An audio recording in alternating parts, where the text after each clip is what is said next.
नमस्कार। राजस्थान सरकार के राज्य कर्मचारियों के लिए वेतन बिल का भुगतान IFMS 3.0 पोर्टल पर शुरू किया जा चुका है। इस संबंध में वित्त वर्ष 2024-25 यानी कि 1 अप्रैल 2024 से कुछ महत्वपूर्ण जानकारियां जो आपको IFMS 3.0 पे अपडेट करनी है, जिससे कि मार्च महीने का जो वेतन है, क्योंकि अगला वित्त वर्ष हमारा 1 मार्च से शुरू हो गया है, तो ऐसी स्थिति में यहाँ पे आपका जो वेतन है वो फरवरी तक ही 23-24 तक बनाना था। तो 1 मार्च से जो वेतन बिल बनने थे 1 मार्च से 31 मार्च तक, उनका भुगतान 1 अप्रैल के बाद किया जाना, यानी कि इनका जो बिल प्रोसेसिंग है वो 1 अप्रैल के बाद होना है।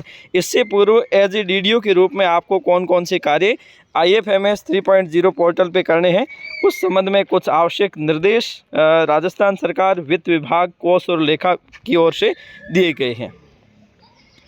मार्च माह 2024 के संवेतन बिलों के संदर्भ में कुछ दिशा निर्देश है जो यहाँ पे दिए गए हैं। संवेतन बिल है वो लेखानुदान वर्ष 2024-25 में उपलब्ध मदों से मैप कर बनाए जाएंगे। ठीक है, ये चीज़ आपको ध्यान में रखनी है। विभाग द्वारा नवीन और प्रदर्शित मदों में कार्यालयवार पद आवंटन और अन्य बजट नियंत्रण अधिकारियों को बजट आवंटन इत्यादि की आवश्यकताओं की पूर्ति IFMS पर किया जाना सुनिश्चित करें, अन्यथा DDO को संवेतन बिलों के डेटा उपलब्ध नहीं होंगे। इसी चीज़ का आपको विशेष ध्यान रखना है। और जो आपके मार्च महीने का जो बिल है वो आपको OTP के माध्यम से 1 अप्रैल के बाद में ट्रेजरी को भेजना है। 1 अप्रैल 2024 के बाद में आप वो भेज पाएंगे।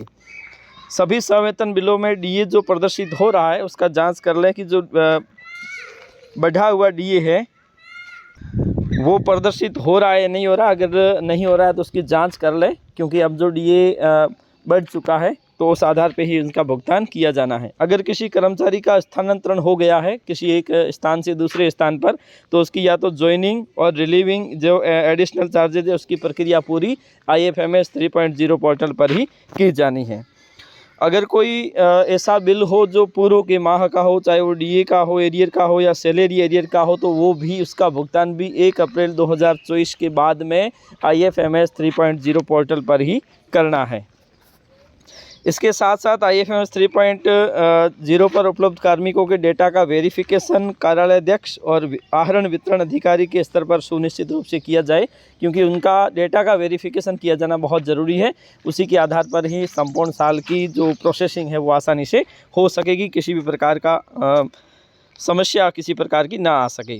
विभागाध्यक्ष स्तर पर IFMS 3.0 से ही कार्यालयाध्यक्ष और आहरण वितरण अधिकारी के डिक्लेरेशन किए जाने सुनिश्चित किया जाए। एडिशनल चार्जेज में ऑप्शन है वो HOD लॉगिन में दिए गए। HOD लॉगिन में एडिशनल चार्ज अगर आप करते हो तो कोई DDO एज ए DDO के रूप में कोई दूसरा चार्ज आपने ले रखा किसी अन्य विभागाध्यक्ष के रूप में, तो वहाँ पर भी वो DDO लॉगिन पर उपलब्ध कराए जा चुके। तो इस स्थिति में आपको IFMS 3.0 पोर्टल पर ये सारे अपडेट कर लेने हैं, ताकि मार्च महीने के वेतन का भुगतान है वो 1 अप्रैल 2024 के बाद आसानी से किया जा सके। आज के लिए इतना ही, धन्यवाद।